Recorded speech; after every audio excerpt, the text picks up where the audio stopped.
Britain, stop what you're doing, because Westminster has just erupted with a political firestorm.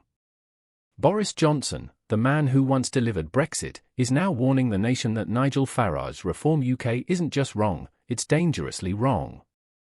From Russia to welfare, from security to survival, Johnson has thrown down the gauntlet in one of the boldest attacks we've seen since he left Downing Street. But here's the real question: is Johnson exposing a national security threat, or just fighting to reclaim his own political future? Before we dive in, don't forget, hit that subscribe button, like this video, and ring the notification bell. This is Echo Britain, where we cut through the noise with stories the mainstream won't tell you the way we do. Trust me, you don't want to miss what comes next. This week, Boris Johnson lit a match under Nigel Farage's Reform UK movement. Appearing on The Sun's Harry Cole Saves the West show, the former Prime Minister did not mince his words.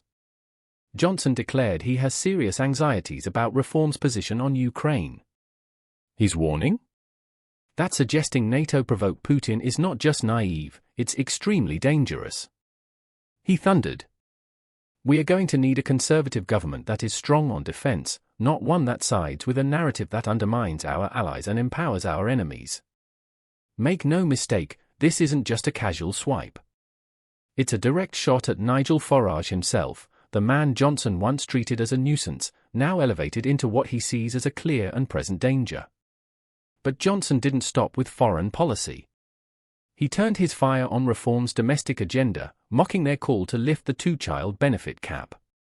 To Johnson, it's nothing short of absurd. How, he asked, can we explain to hard-working families that their neighbours are entitled to take more and more money from the state?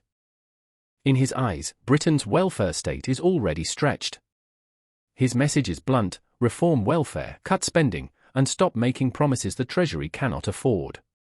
For a man once accused of reckless spending, Johnson's newfound fiscal hawkishness is ironic, to say the least. But the attack has teeth, and Reform UK knows it. So why now? Why is Boris Johnson, happily writing books and working on projects, suddenly emerging to torch Nigel Farage and his movement? The answer might lie in the Conservative Party's collapse. Johnson has nailed his colours to the mast of Kemi Badenoch, calling her the sparkiest and most intellectually original leader in the party today. But let's not kid ourselves, he left the door wide open for a comeback. "I could have beaten Starmer," he declared, still convinced he's the man who could have stopped Labour's landslide. And in those words, we hear it, the hunger for power never truly left. Meanwhile, Reform UK is soaring in the polls. But Johnson scoffs at their surge, reminding the country, "When I was Prime Minister, that party was on zero, because we got Brexit done. Who's to say it'll even exist before the next election?" Yet reality bites. Reform has attracted defectors like Jake Berry and Nadine Dorries, two of Johnson's own one-time allies. Their move fuels whispers of a possible Tory Reform alliance. But Johnson crushed that speculation flat. "The answers to this country's problems," he said, "are Conservative answers." The implication is clear: Farage is an enemy, not a partner. This is more than just Boris versus Farage.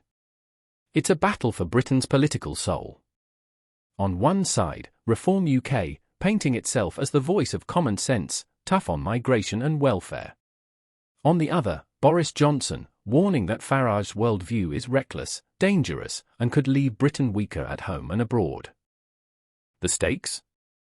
Nothing less than Britain's national security, its economy, and the very survival of the Conservative Party.